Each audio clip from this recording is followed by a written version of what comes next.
చాలా స్పష్టంగా చెప్తున్నా, కాళేశ్వరం ప్రాజెక్ట్ లో 5 ఏళ్ల పాటు వాళ్ళు పంపు చేసిన నీళ్లు 160 టీఎంసీలు అయితే, మరి తిరిగి వాళ్ళు సముద్రంలోకి వదిలేసిన నీళ్లు, ఆ తర్వాత ఎవాపరేషన్ లాసెస్, ఆ తర్వాత రిజర్వాయర్స్ డెడ్స్ తీసేస్తే 5 ఏళ్ల పాటు వాళ్ళు కాళేశ్వరం ప్రాజెక్ట్ లో 60 నుంచి 70 టీఎంసీలు నీళ్లు వాళ్ళు వ్యవసాయానికి ఉపయోగించిండ్రు.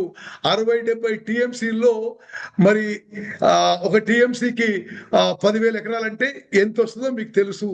మరి పార్లమెంట్ లో ప్రకటన విషయంలో నేను దాన్ని వాళ్ళు ఎందుకు ఆ ఫిగర్ చెప్పినరో దానికి నేను సమాధానం చెప్పలేను. కానీ మీకు స్పష్టంగా చెప్తా, కాళేశ్వరం ప్రాజెక్టుపై 1,00,000 కోట్లు ఖర్చు పెట్టి 1,00,000 ఎకరాలు కూడా కొత్త ఆయకట్టు ఇవ్వలేదు.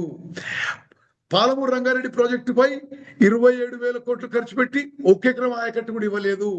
సీతారామ ప్రాజెక్టుపై 8,500 కోట్లు ఖర్చు పెట్టి 1 ఎకరం ఆయకట్టు ఇవ్వలేదు.